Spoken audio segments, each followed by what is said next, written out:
하루 1책, 하루에 한 권을 책을 소개해드리고 있습니다. 오늘 벌써 80회가 됐네요. 축하해주세요. 짝짝짝짝. 한번 해보려고요. 100일까지는 어렵더라도 제작을 하고 있습니다. 지금은 대구입니다.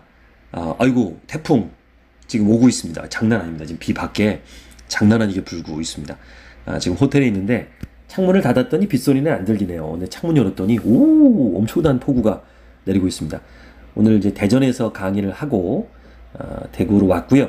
내일 아침부터 이제 쭉 일정이 있거든요. 그리고 부산, 전주로 넘어갑니다. 이렇게 짬을 내서 녹음하니까 너무 좋아요. 약속을 한 거니까 열심히 하고 있습니다. 오늘 소개할 책은요. 설득하고 싶은가 스토리로 승부하라는 책입니다. 신성진 님이 찍었고요. 신영빈, 신한빈 님이 그림을 그렸습니다. 참 부러운 게 아들이에요. 둘이 학생입니다. 고등학생 그리고 중학생. 아들 둘이 아버지의 책의 그림을 맡았는데 제법 잘 그리네요. 이야, 그래서 이렇게 표지에도 이렇게 간지에도 이렇게 가족 사진이 있어요. 아들 둘하고 찍은. 신성진님은 고려대학교 정치외교학과를 졸업했고요. 은행에서 근무했습니다. 거기 ING 생명의 부지점장도 했었고요. S&P 대표이사, 네오모니 본부장, 여러 가지 직업이 있으셨네요. 또 이코노미스트에서 영화, 드라마와 일상 에피소드를 돈 이야기로 엮은 게 화제가 돼서 신성진의 세상사 속 돈 이야기를 연재해서 많은 호응을 얻었고요. 이 책도 이제 거기 연장돼서 나온 책입니다. 저는 신성진님의 강의를 들었어요. 그리고 유튜브에도 이 신성진님의 강의가 올라와 있습니다. 스토리텔링, 신성진, 설득하고 싶은가? 스토리로 승부하라. 이렇게 얘기하면 나와 있거든요. 1시간짜리 강의가 있는데 그것과 같이 보시면 좋을 것 같아요. 저도 직접 2시간짜리 강의를 들었는데요. 책의 내용을 아주 맛깔지게 설명하셨고요. 그 자리에서 또 책도 샀고요. 사인도 받았습니다. 저도 이제 설득을 이야기할 때 항상 얘기하는 게 스토리가 중요하다. 스토리셀링이다. 또 스토리텔링 이런 얘기를 하고 저도 공부를 했는데 참 잘 정리가 돼 있어요. 영혼 없는 멋진 말의 함정에서 벗어나라. 우리가 멋있게 말하려고 해요. 맛있게 말해야 되는데 상대방을 설득하기 위해서 비장의 한 수라고 생각하면서 감동적인 이야기를 던졌는데요. 다 아는 얘기, 뻔한 이야기일 때 책에서 알게 된 멋진 표현을 마치 내 얘기인 것처럼 이야기하고 있는데 누군가가 어떤 책에 나오는 표현이라고 말할 때 열심히 준비한 PPT를 띄워놓고 목청 높여서 강의하고 있는데 조는 사람이 하나둘 늘어날 때 어떤 느낌이 들까요? 본인의 경험이랍니다. 또 나의 얘기일 수도 있고요. 영혼 없는 멋진 말의 함정에 빠져서 허우적대면서 아무런 감동도 주지 못하는 말과 스토리를 전하고 있는 스스로가 싫어질 때 어떻게 하세요? 이때는요. my story, 나만의 스토리가 필요합니다. 나의 생각과 고민과 감정이 묻어있는 나만의 스토리가 필요합니다. 그래서 이 책을 쓰게 됐어요. 나만의 스토리를 만들어 보자. 스토리가 없는데? 왜요? 있어요. 다 있습니다.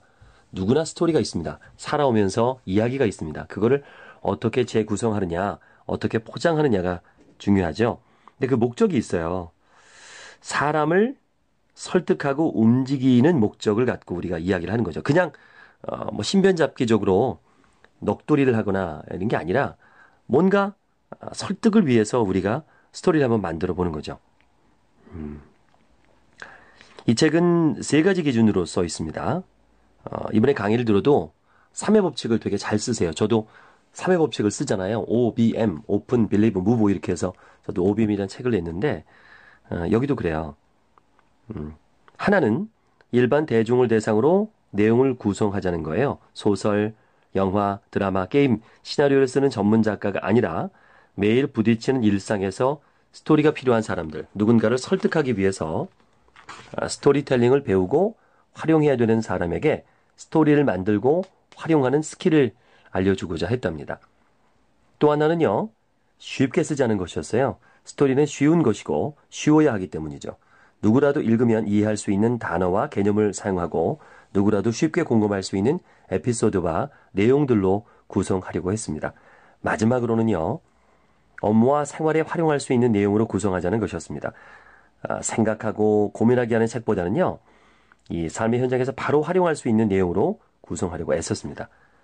저도 이 책을 읽고 나서 스토리를 찾고 스토리를 만드는 스토리텔링. 저도 그전부터 하고 있었지만 이런 좋은 방법이 있었구나 하고 실천하게 됐어요. 그래서 1부는 스토리 힘이 얼마나 강한지, 왜 스토리가 필요한지, 스토리텔링 역량을 어떻게 키워야 되는지를 이제 정리했어요. 그러니까 니즈를 환기시킨 거죠. 2부는요. 마음을 훔치는 나만의 스토리 만들기에 대한 방법을 알려줍니다. 3년 동안 집중적으로 스토리를 찾고 만들었던 경험 안에서 이 신성재 님이 찾아낸 3가지 방법, 나만의 스토리를 만드는 방법을 정리했어요. 나만의 스토리를 만드는 방법은 어렵지 않죠? 어쩌면 우리가 매일 하고 있는 방법들을 잘 정리한 것에 불과합니다.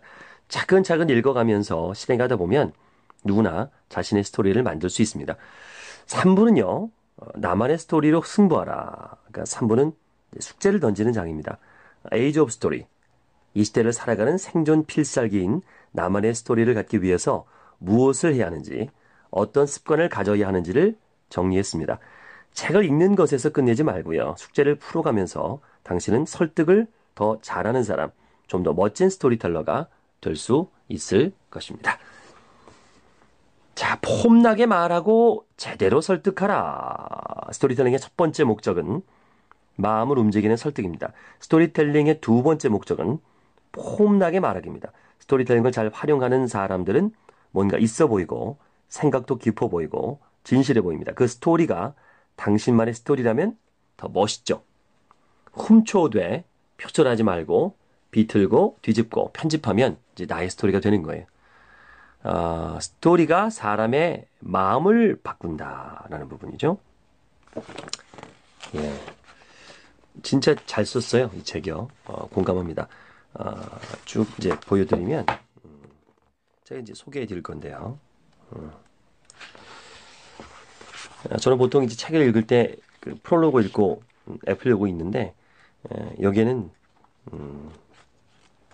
에필로그가 없네요. 그래서 1장부터 9장까지 마련이 되어 있고요. 바로 1장부터 소개해 드리겠습니다. 스토리를 사고 파는 스토리의 시대. 제일 먼저 나온 게 천호식품 광고죠. 남자한테 참 좋은데, 정말 좋은데 어떻게 표현할 방법이 없네. 이렇게 했던 광고. 다 기억하시죠? 엄청 유명했죠. 천호식품 김영식 회장님. 이 광고에 출연해서 산수유의 효능이나 원료의 우수성을 이야기하지 않고요. 세련되지 않은 얼굴에 순박해 보이는 회장님의 광고. 참 생뚱맞았잖아요. 뭐야 무슨 광고가 이래. 근데 이게 대박이 났죠. 이게 스토리텔링 강의할 때마다 항상 이런 질문을 던져본대요. 산수유가 도대체 남자들에게 뭐가 좋은 건가요? 그러면 이제 그 남자든 여자든 이제 그냥 웃어요. 가끔 뭐 정력이요라고 하는 이제 수강생도 있지만 대부분 그냥 웃어요. 사실 잘 모르지 않습니까? 아시나요? 산수유가 진짜 남들한테 좋나요?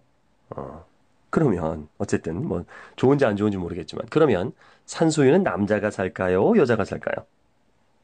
그러면 많은 분들이 이제 여자요 라고 얘기합니다. 아니 남자한테 좋다는데 왜 여자가 사죠? 그럼 또 같이 웃어요. 이 단순하고 우스꽝스러운 광고는요. 많은 사람들을 웃게 하고 생각하게 하고 지갑을 열게 했습니다. 이 광고는 우리가 생각하는 일반적인 광고와 다르죠. 구체적인 정보를 제공해주지 않습니다. 산수유의 우수한 성분과 그 효과를 알리고 싶을 때 광고는 다음 같은 내용으로 이루어지겠죠. 무슨 성분이 들었고 배뇨 기능에 도움이 되고 어쩌고 철분이 들었고 비타민이 풍부하고 그런 얘기를 하지 않았어요. 여기에 또 벌꿀, 홍삼청, 복분자, 마카 등을 첨가해서 어쩌고 현대식 화려한 그래픽으로 첨단 설비를 갖췄고 위생적이고 이런 얘기 안 했죠. 그러니까 산수유 광고는 제품의 스펙이 아니라 스토리로 승부했죠. 스토리텔링 광고입니다. 정보 전달이 아니라 상상하고 이야기하게 만들고 느끼고 결국 구매를 하게 만드는 스토리텔링 광고의 좋은 사례죠.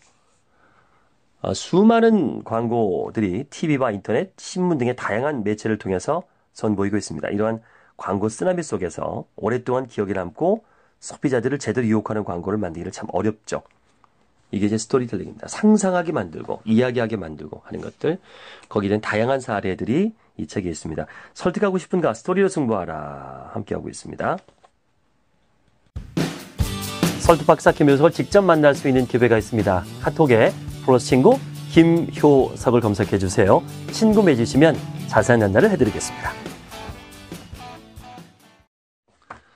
설득하고 싶은가? 스토리로 승부하라. 신성진 님의 책 함께하고 있습니다. 자, 스토리는요, 사실과 메시지와의 만남입니다. 사실과 메시지와의 만남. 이게 무슨 얘기냐면, 핵심 요소, 핵심인, 스토리는요, 우리가 쭉 보면은, 사건이 있고요. 그리고 거기에 메시지가 들어 있습니다. 그러니까 스토리는 그냥 사실을 얘기하는 게 아니에요. 그 안에 메시지, 그러니까 주제가 있고요. 목적이 있습니다. 그게 뭐냐면, 이 목적이 들어가면 가공이 된다는 얘기예요. 가공이 된다. 5가지만 알면 나도 스토리텔링 전문가라는 책의 저자인 리처드 맥스웰과 로버트 닉먼의 정의를 보면요. 그들은 이렇게 얘기합니다. 스토리란 사실에 감정을 입히는 것이다. 스토리란 사실에 감정을 입히는 것이다. 그러니까 아무런 감정 없이 존재하는 사실. 그 뉴스죠. 그 뉴스는 스토리가 아니에요. 팩트죠, 그냥. 팩트. 우리가 아오모리 현 사과 얘기를 지난 시간에 했잖아요. 단순히 역사적인 사실을 이야기할 수도 있고 감탄과 부러움의 마음을 가질 수도 있어요. 감정이 들어갈 때 팩트는 이제 이야기가 됩니다. 그 이야기를 듣고 사람들은 공감하고 무언가를 배우고 결정하죠. 그런데 참 좋은 정의지만 감정이란 단어를 이제 메시지로 바꾸는 거예요. 그래서 스토리란 사실과 메시지가 만나는 것이다.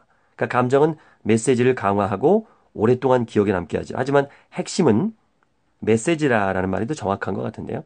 듣든지 말든지 상관없는 일상의 자질구레한 이야기가 아니라 우리가 전달하고 싶은 생각이나 의미가 있을 때, 스토리를 통해서 변화를 일으키고 싶을 때 우리가 던지는 스토리 속에는 전달하고 싶은 메시지가 있습니다.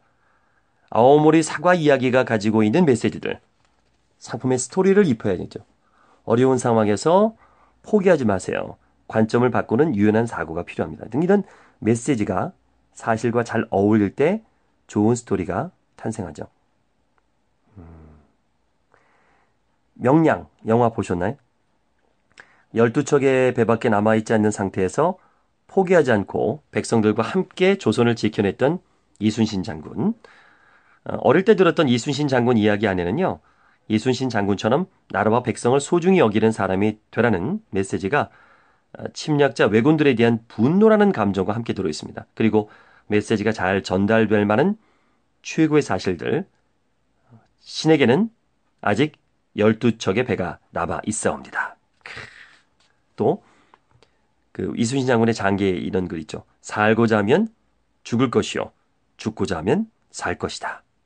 이거 우리 또 얼마나 또 많은 회자가 됐습니까? 또 홍길동. 아버지를 아버지라 부르지 못하는 상황에서 자라난 홍길동.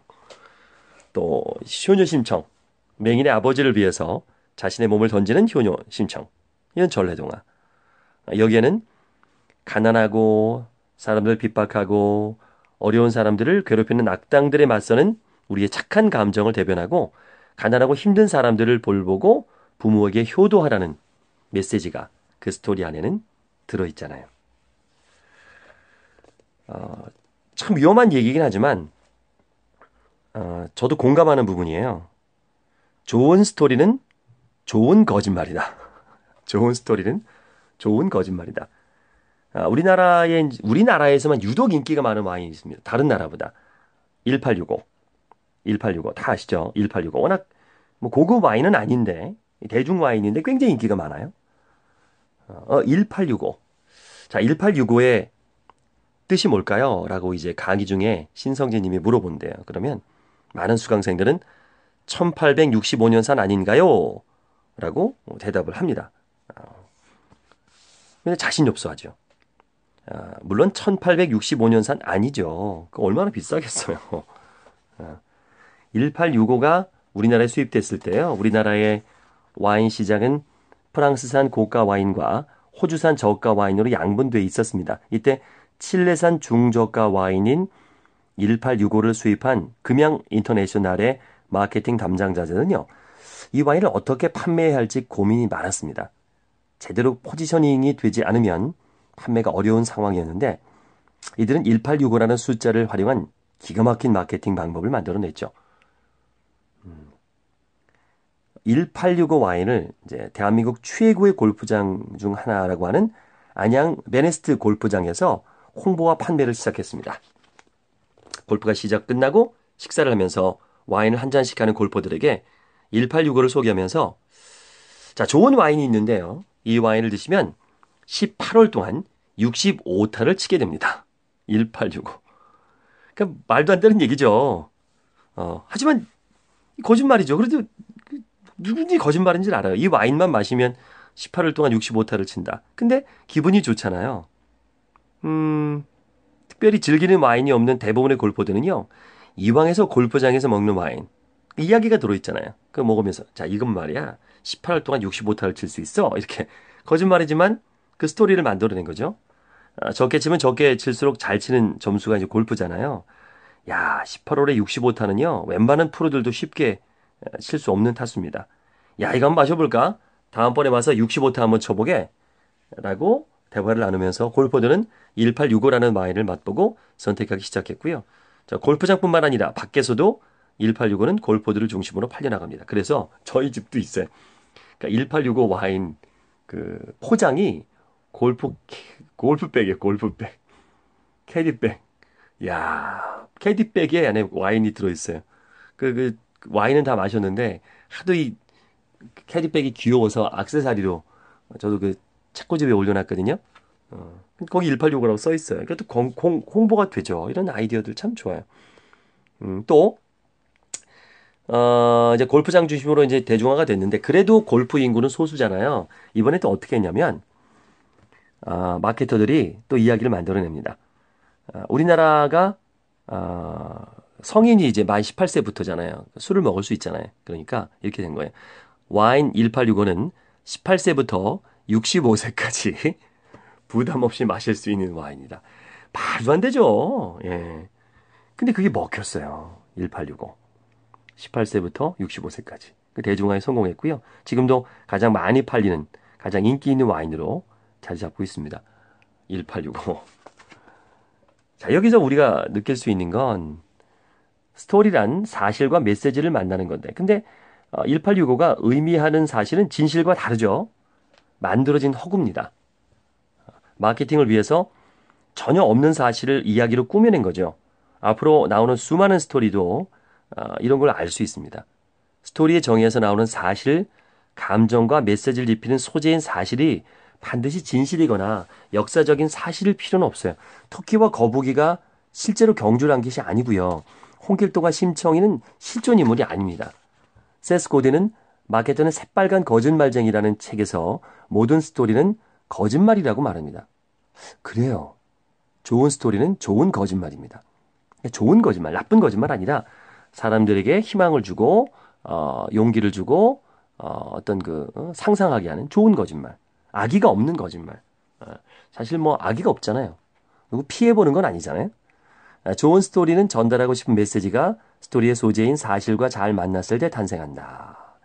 사실과 메시지가 잘못 만났을 때 스토리는 듣는 사람을 고민하게 만들고 질문하게 만들고 맥 빠지게 만듭니다. 고개를 갸우뚱하게 만듭니다.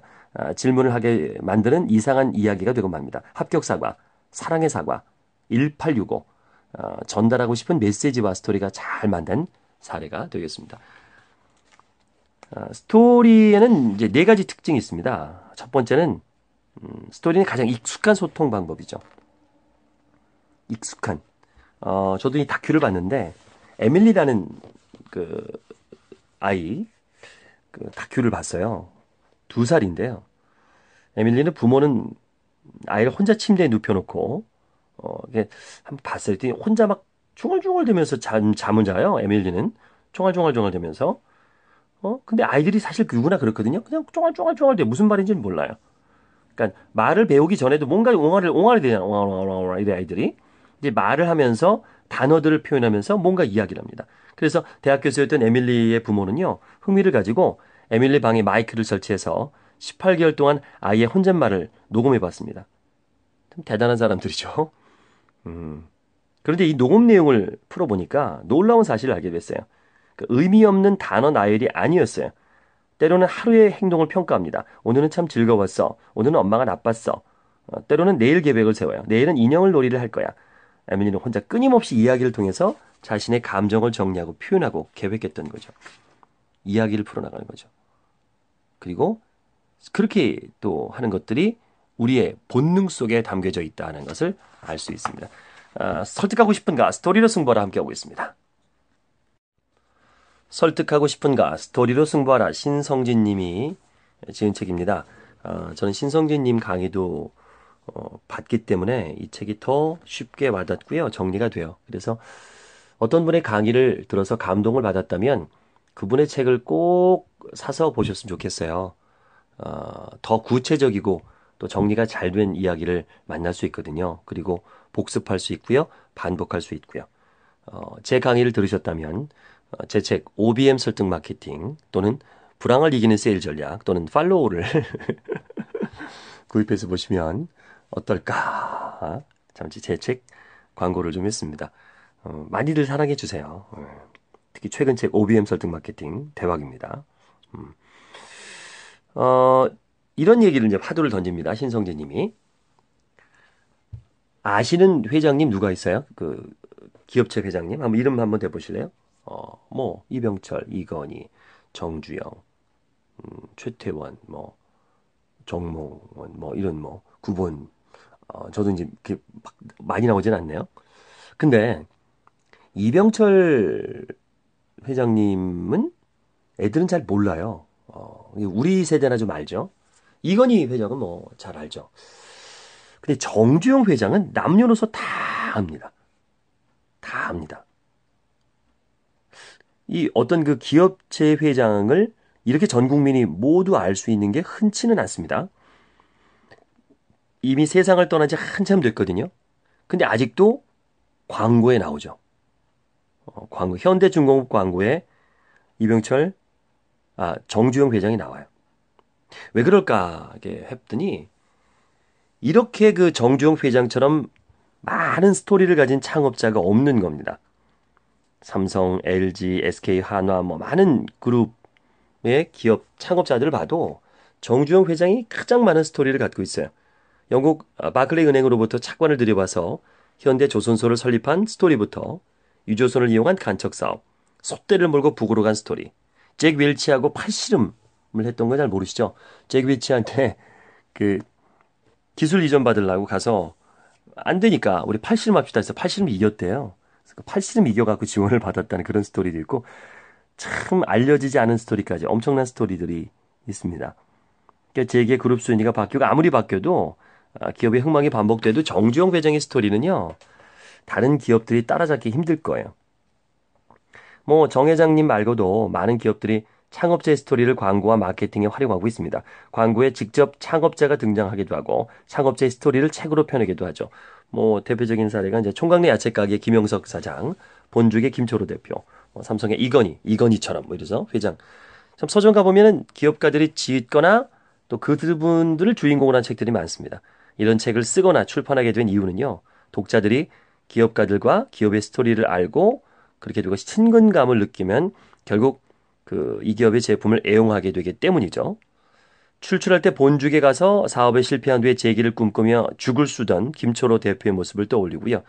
총각내 야채 가게에 들러서 젊은 청년들이 일하는 모습을 보면서 새벽 시장을 누비던 김영석 사장의 모습을 생각하면서 지갑을 엽니다.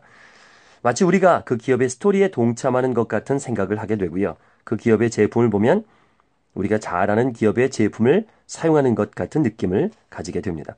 이런 전략이 성공하려면 스토리가 매력이 있어야 되고요.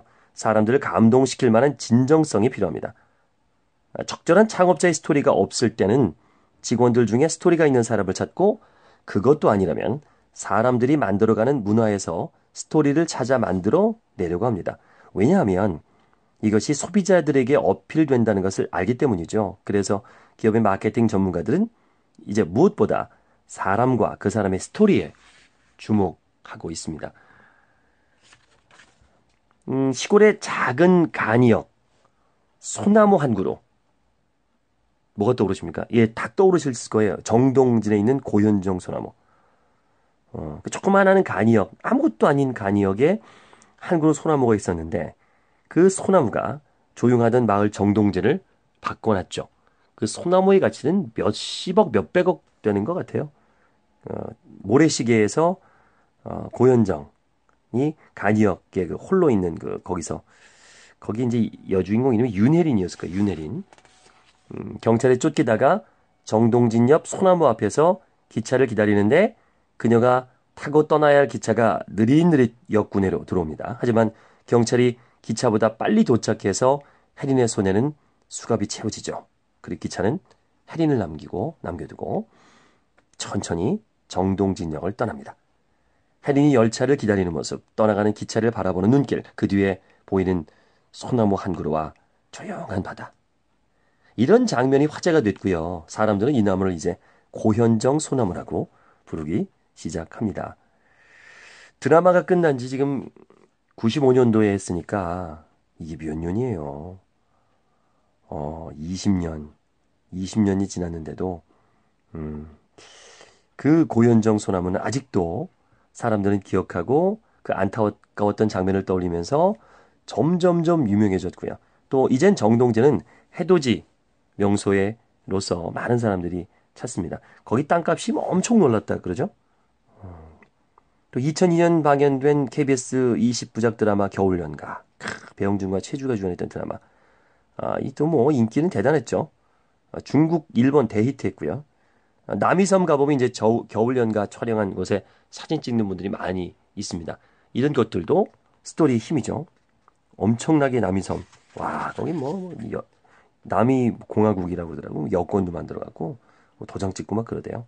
저도 가봤는데 아직 안 가보셨다면 꼭 가보시기 바랍니다. 스토리가 이렇게 발전할 수 있구나 할 수 있죠.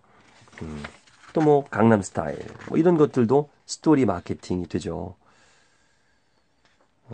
자, 2장으로 넘어갑니다. 마음을 움직이는 스토리의 힘. 이제 아오모리의 삽격사과.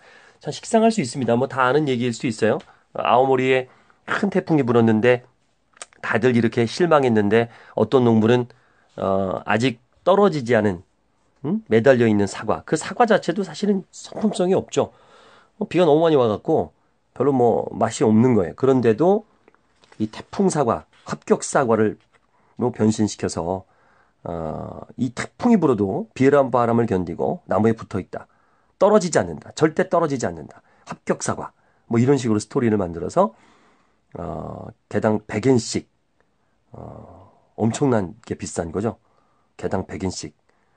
그래서 평소에 개당 100엔씩인 걸 이제 1000엔씩 10배로 팔아집니다. 10배로. 그런데도 불티나게 팔려갖고 수확량은 평년 대비 30%에 불과했는데 평소의 수입의 3배나 늘었다. 스토리를 통한 거. 자, 요게 이제 다 아는 건데요. 이걸 어떻게 이분은 이제 나중에 푸냐면요. 여기서 중요한 핵심은 관점이죠. 관점을 바꿨다는 거. 그러니까 사람들은 그 떨어진 사과 아까워했죠. 근데 그 떨어지지 않고 나무에 붙어 있는 사과에 초점을 맞춘 농부의 시각입니다. 그러니까 떨어진 사과를 보면서 망연자실했는데 한 농부는 붙어 있는 사과에 초점을 맞춘 거죠. 거기에 합격 사과라는 이야기를 붙일 수 있고 다른 관점을 가질 수 있는 거. 그래서 문제를 해결한 거. 이게 관점이죠. 또 스토리죠. 어려운 상황들이 닥치면 사람들은 대부분 아오모리 현의 농부들처럼 어찌할 바를 모르고 떨어진 사과를 붙들고 울기 마련인데 문제를 해결하려면 포기하지 말고 현실을 직시하고 해결 방안을 찾아야 되겠죠. 어떠한 상황이라도 해결이 가능한 수단은 있기 마련입니다. 그것을 보여주는 것이 바로 포기하지 않고 사과나무에 붙어있던 사과에서 합격 사과 이야기를 만들어낸 농부의 이야기입니다. 포기하지 마라. 태풍이 불고 사과가 다 떨어진 것 같지만 아직 나무에 붙어있는 사과가 분명히 있다. 이제 이 스토리, 그러니까 포기하자를 말하는 그 스토리를 만들어냈다는 거. 이게 그 관점의 전환.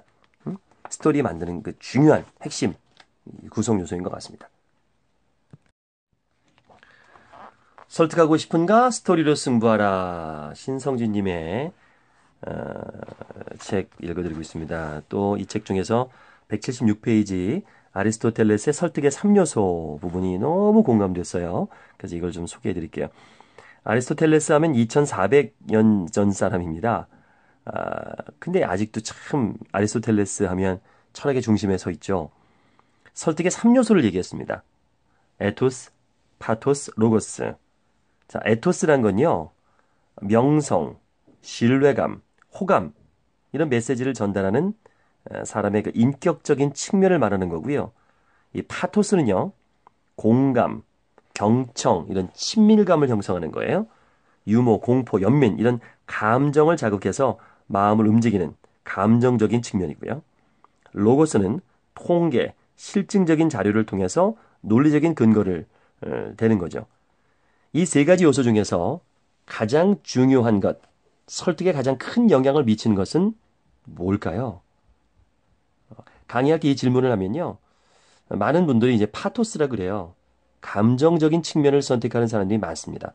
또 이게 스토리텔링을 배우는 시간이니까 아무래도 감성 마케팅을 포함해서 감정적인 접근을 하죠. 로고스와 에토스를 선택하는 분들이 많지 않아요.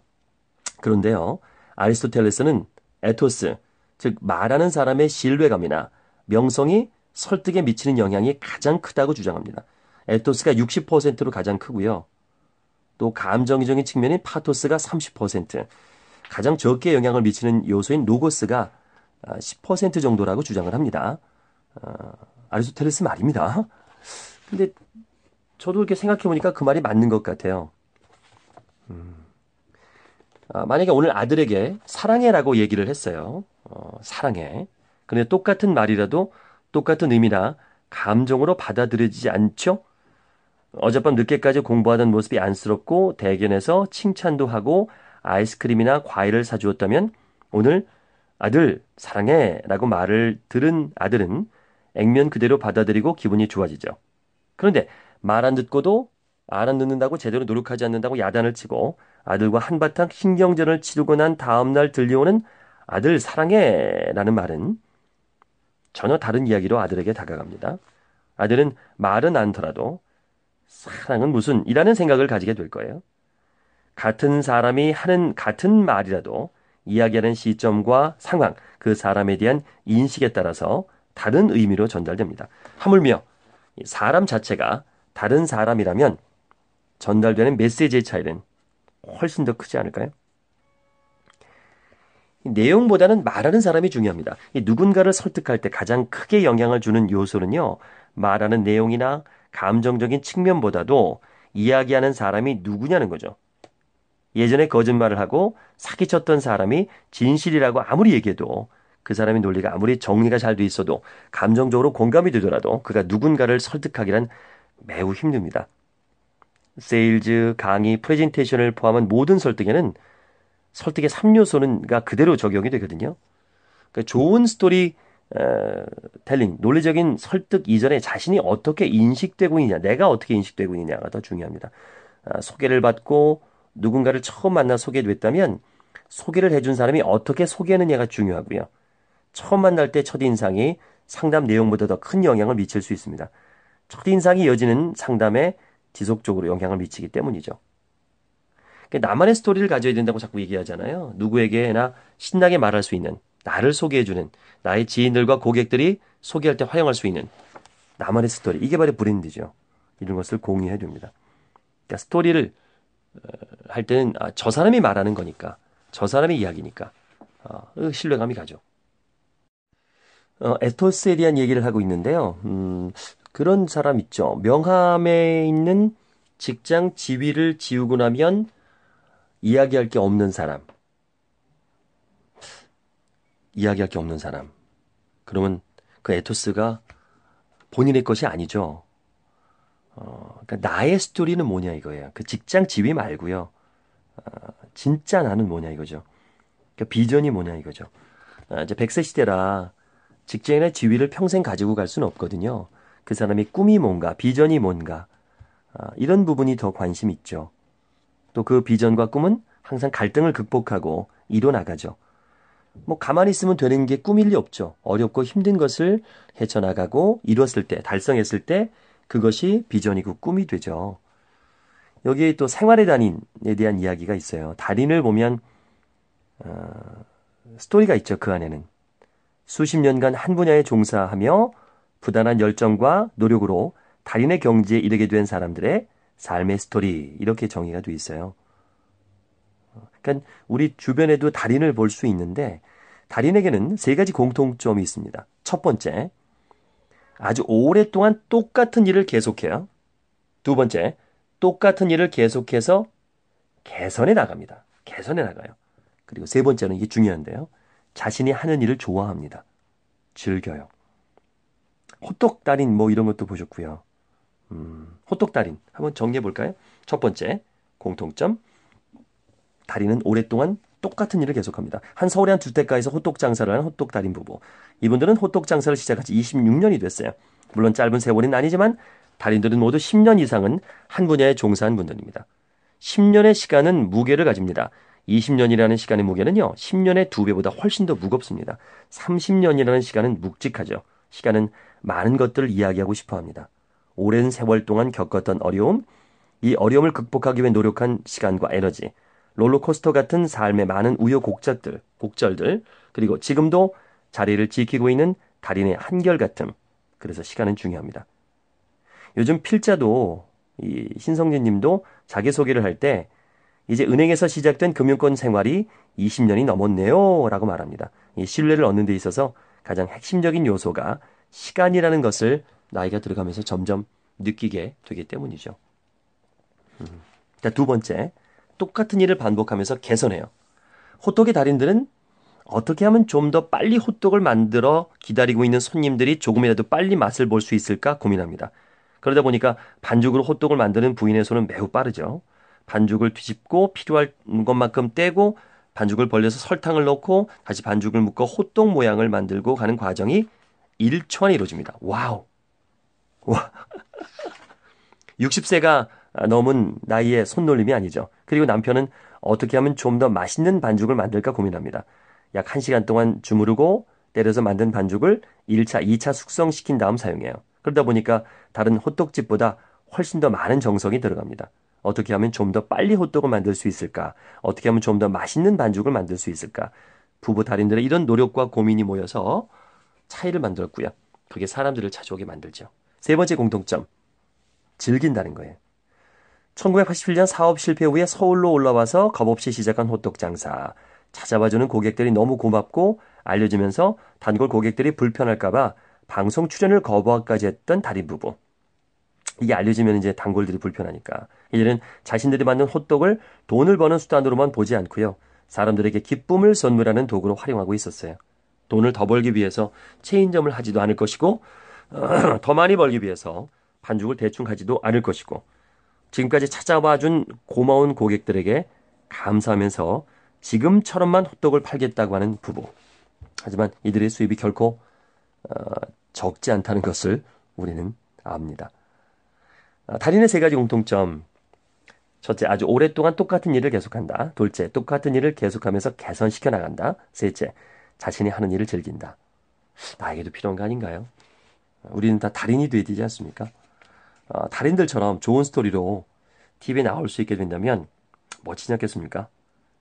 지금 이 순간 나의 스토리, 멋진 스토리를 다시 시작해 보시는 것은 어떨까요? 나만의 스토리, 나만의 브랜드 만들어 보세요.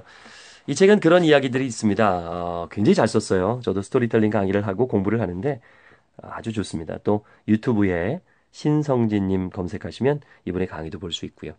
설득하고 싶은가? 스토리로 승부하라. 신성진님의 책 권해드렸습니다. 꼭 보세요. 고맙습니다. 신성진님이 지으신 설득하고 싶은가? 스토리로 승부하라 함께 오겠습니다. 이야기를 비틀고 뒤집어봐라. 저도 뭐 이런 얘기를 많이 해요. 역발상. 남이 아는 똑같은 얘기를 하지 말고 반대로 한번 생각해보자. 이랬을 때 사람들은 궁금하게 여기고 공감을 하거든요. 뻔한 얘기가 아니라 대표적인 얘기가 이제 다윗과 골리앗이에요. 이 다윗과 골리앗 모르는 분 없죠. 모든 사람은 이제 다윗 편에서 시각을 보지만 사실은 골리앗 관점에서 한번 볼까요? 골리앗 관점에서 어때요? 다윗이 그 돌을 던져서 한 방에 골리앗을 물리쳤죠. 만약에 골리앗이 다윗이 돌을 던질 것을 미리 알았고 또는 돌을 던지는 건 몰랐다 하더라도 그 돌을 피했다면 방패로 막았다면 그럼 얘기가 좀 달라지죠. 어, 그러니까 골리앗처럼 우리가 토끼와 거북이를 이제 뒤집은 것처럼 다윗이고 싶으세요? 골리앗이 되고 싶으세요? 라고 물은다면 대부분 다윗이라고 대답을 합니다.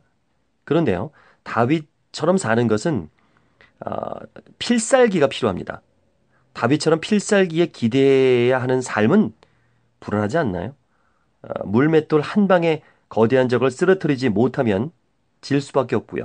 돌이 조금만 빈당하도 골리앗이 피한다면 다윗은 이길 수가 없습니다. 하늘이 도와야 되는 거죠, 그야말로. 그런 불안한 삶보다는 골리앗이 되는 게 훨씬 안전하죠. 오랫동안 골리앗처럼 필요한 훈련을 받고 웬만한 적과는 싸워 이길 수 있는 힘을 길러야 되겠죠. 창과 방패 같은 전투 장비도 잘 갖추어야 되고요.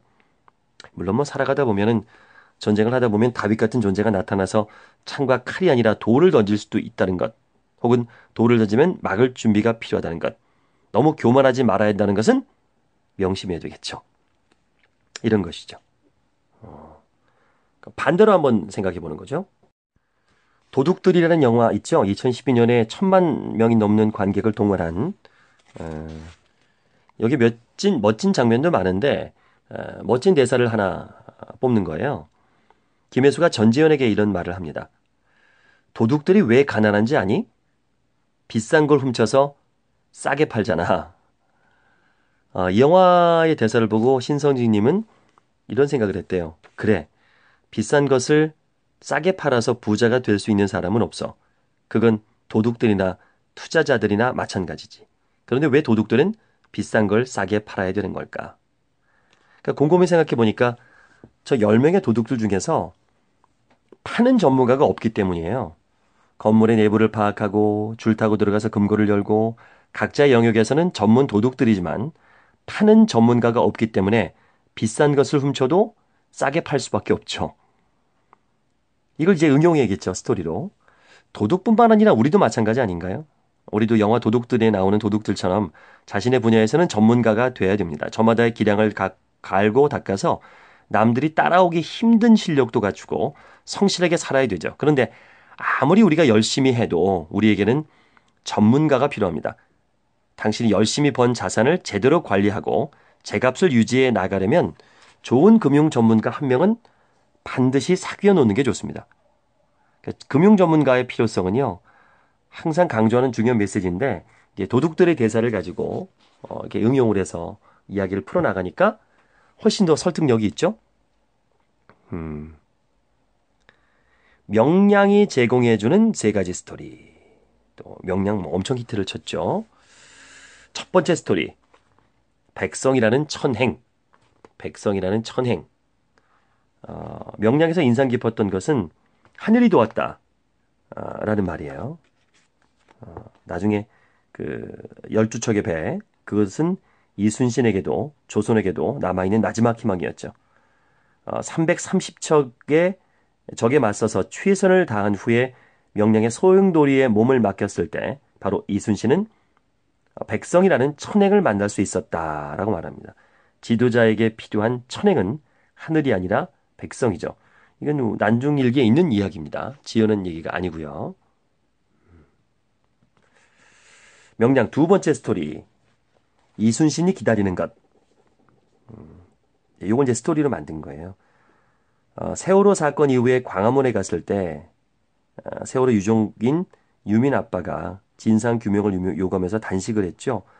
이때 그 장소에서 신성진 님이 이제 사진을 찍었는데 단식 천막 뒤로 이순신 장군의 동상이 딱 보이는 거예요.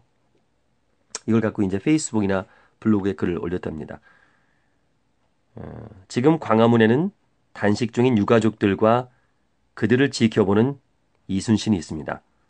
명량에서도 광화문에서도 이순신은 기다립니다.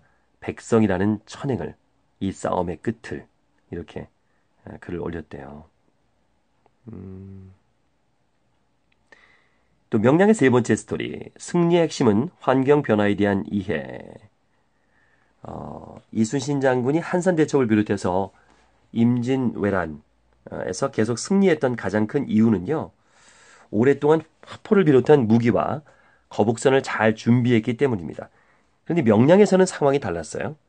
거북선은 없었고 적선 330척에 비해서 조선의 수군은 12척의 배밖에 없었습니다. 힘든 싸움이었죠. 그런데 이순신 장군은 울돌목의 물길을 잘 알고 있었습니다. 울돌목의 물의 흐름을 잘 살피고 물길의 변화를 잘 이해했기 때문에 전투에서 이길 수 있었죠. 투자도 마찬가지입니다. 이 환경의 변화를 이해해야 재테크라는 전쟁터에서 이길 수 있죠. 금리가 높고 경제가 성장할 때에 투자와 저금리, 저성장 시대의 투자는 달라야 됩니다. 이런 변화에 대한 인식 없이는 투자에서 원하는 성과를 얻을 수 없습니다. 재테크, 자신이 벌어들인 모든 것을 놓고 벌이는 전투에서 이기려면 금융환경의 변화와 흐름을 잘 알아야 됩니다. 울돌목의 물길을 계속 살피던 이순신 장군의 모습에서 성공하는 투자자의 모습을 찾을 수 있습니다.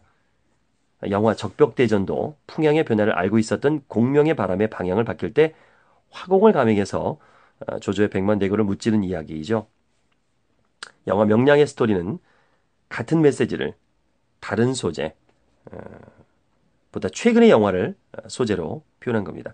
메시지가 있으면 소재는 얼마든지 바뀔 수 있고 더 적절한 소재를 선택하면 됩니다.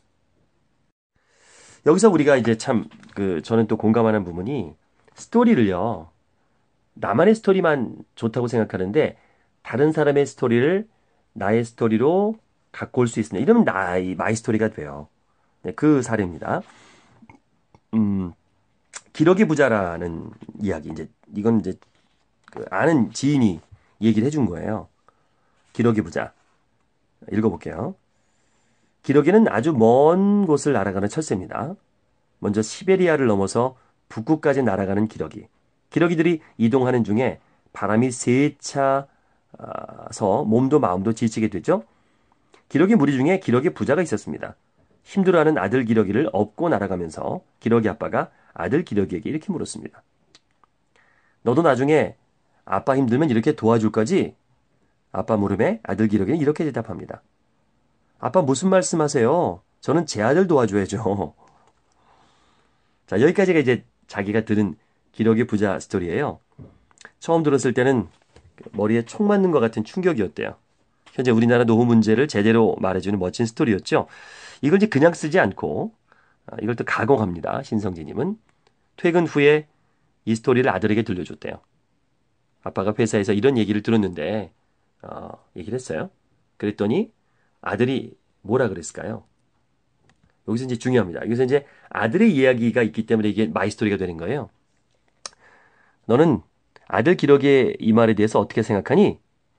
그랬더니 아들이 이렇게 대답했대요.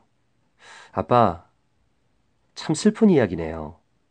그래요. 참 슬픈 이야기잖아요. 아들과 공감대를 형성하려고 하는 순간 아들이 한마디 더 합니다. 그런데 맞는 이야기네요. 자, 두 번째 대답을 듣고 이제 신성진님은 아들의 머리를 이렇게 두들겨주면서 웃었대요. 아들이 맞는 얘기다. 이건 이제 내 스토리가 된 거죠. 가공을 해서. 좋은 스토리를 들으면요. 그 스토리를 가족이나 지인, 동료에게 이제 나눠보세요. 그 나눔 뒤에 느끼게 되는 감정, 그게 더 풍부해지는 스토리고요. 내 마이 스토리가 되는 겁니다. 스토리를 만드는 세 가지 방법은요. 일상의 경험과 만남을 스토리로 만들고요. 비유를 통해서 죽이는 한마디를 만들어 스토리를 만들고요. 이야기의 관점을 바꿔서 스토리를 만들면 됩니다. 설득하고 싶은가? 스토리로 승부하라. 함께하고 있습니다. 신성진 님이 주셨습니다. 아빠 힘내세요라는 얘기 다 아시죠? 자, 요걸 갖고 일상에 내가 느꼈던 걸 갖고 스토리로 만들 수가 있어요. 그러니까 아빠 힘내세요. 이 노래를 들었을 때 어떤 기분 드세요? 어느 날 이 신성진 님은 우울해지더래요. 그 노래를 불러주는데 아이들이. 그 안에는 아빠는 힘을 내야만 해요. 우리를 책임져야 되잖아요. 우리를 책임지지 않으면 안 돼요. 뭐 이런 그런 느낌을 받았대요. 그래서 한번 글을 써봤답니다. 통계 자료를 좀 찾아보니까 자녀 한 명이 독립할 때까지 양육비가 2억 7천만 원, 서울 시내 아파트 평균 가격이 4억 5천만 원, 자녀 결혼 비용이 평균 1억 7천만 원, 부부 평균 노후 생활비가 4억 3천만 원이라는 통계가 나왔어요. 뭐 이런 통계들은 해마다 바뀌니까 조금씩 수정을 하면 되겠지만 어쨌든 자녀 하나 키우는데 13억 원, 둘이면 17억 원, 셋이면 한 20억 원 정도가 필요하다는 계산이 납니다. 이 밖에도 돈이 필요해요. 문화생활도 해야 되고 취미생활도 해야 되고 부모님 용돈도 드려야 되고 아빠가 힘을 내야겠죠. 힘을 낼 수밖에 없습니다. 그 ING 생명에 근무를 한 적이 있으셨대요. FC로 일할 때 고객의 유가족에게 사망보험금을 지급한 적이 있는데 그래서 다른 어떤 사람보다 사망보험금의 의미를 잘 알고 있습니다. 강의를 하거나 대화 중에 기회가 생기면 사망보험금의 필요성을 아빠 힘내세요라는 이야기로 시작을 한대요. 무서운 통계와 협박이 아니라 공감하게 하고 마음을 열게 하는 가장 강력한 무기는요. 자신이 직접 경험한 에피소드를 풀어내는 스토리입니다. 나만의 경험이지만 누구나 경험할 수 있는 이야기로 시작하면 상대방은 마음을 열고 내 말에 귀를 기울이죠. 최후의 선택은 당연히 각자가 하는 겁니다. 하지만 공감하고 마음을 여는 것까지는 가야 되죠. 그러려면 이야기, 마음을 쉽게 열 수 있는 이야기가 필요합니다. 무언가를 팔 때 가장 중요한 것은 먼저 고객이 나의 말에 공감하도록 하는 것이고 거부감과 마음의 벽을 허무는 가장 좋은 방법은요. 내가 경험한 이야기를 들려주는 겁니다. 내가 경험한 이야기. 또 여기에 이제 고구마의 변신 이야기가 있어요. 실제로 고구마를 이렇게 물에다가 넣고 키웠더니 엄청나게 예뻐진 거예요. 그것을 본인이 페이스북에 올리고 그걸 또 강의에 쓰고요. 또 양파를 놓고 두 개를 놓고 한쪽에는 예쁜 놈, 한쪽은 착한 놈, 뭐 이렇게 한쪽에 이제 막 욕을 하고 한쪽에는 막 칭찬을 해주고 이걸 이제 아이들에게 시켰답니다.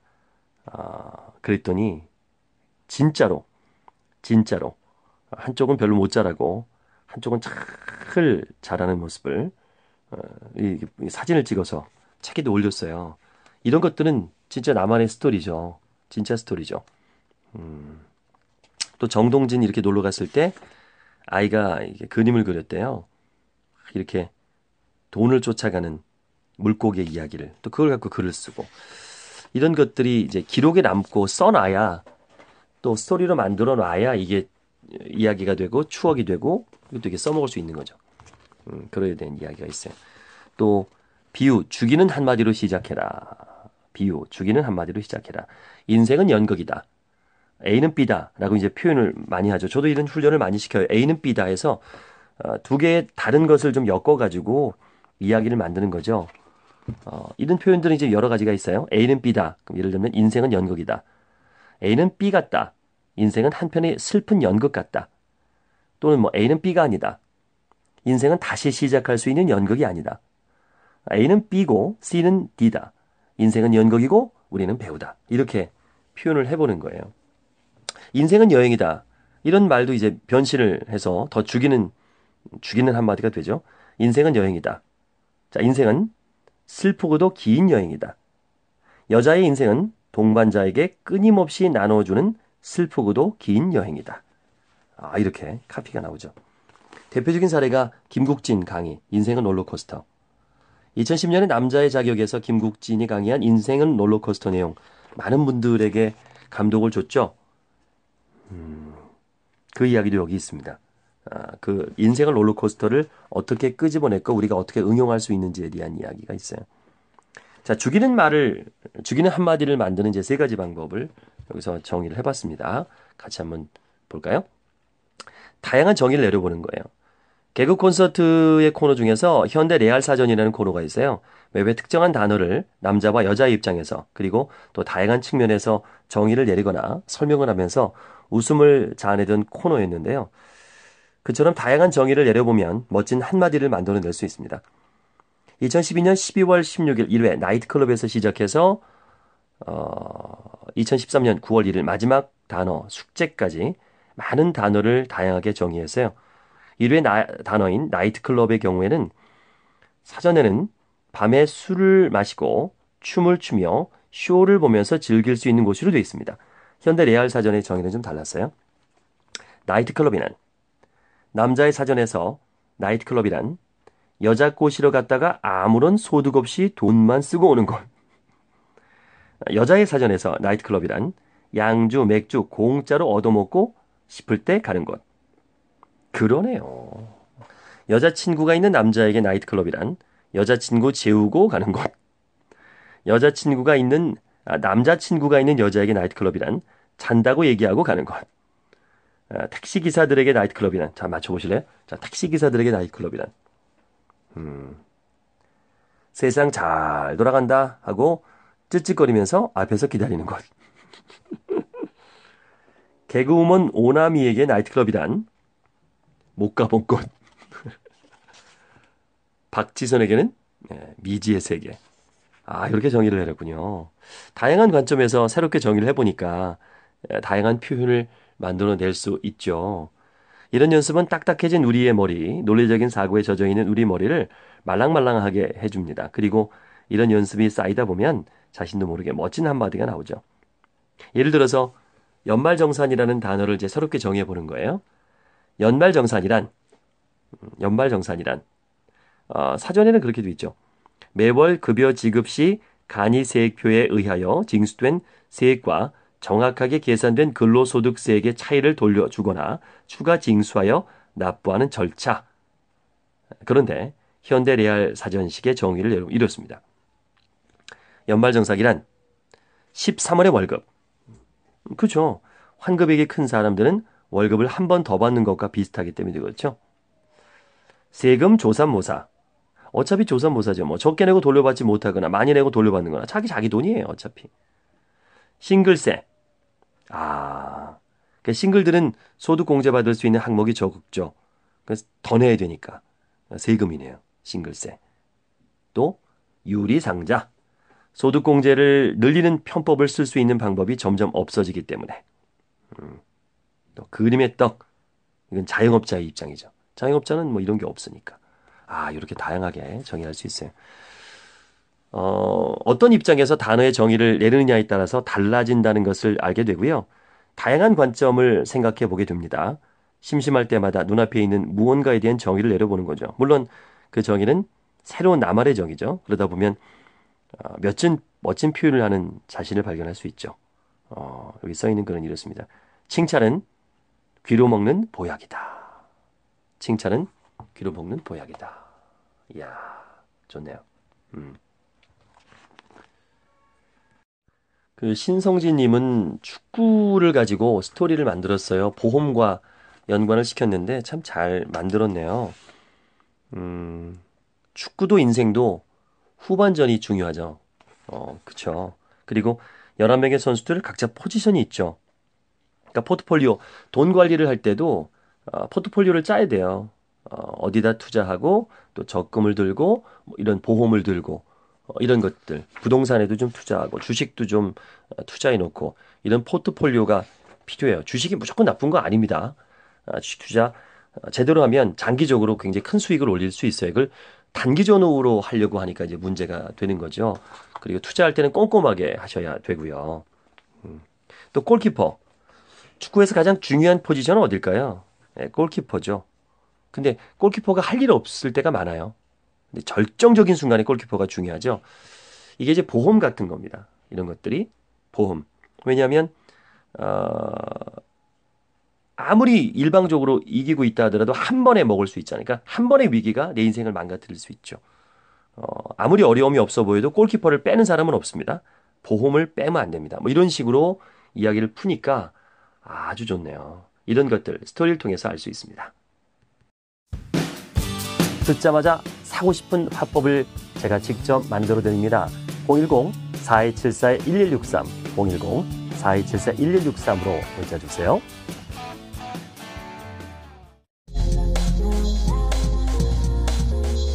김효석의 하루 일책 도움이 되셨나요? 구독과 알람 눌러주세요. 그럼 매일 올라오는 영상을 자동으로 받아보실 수 있습니다.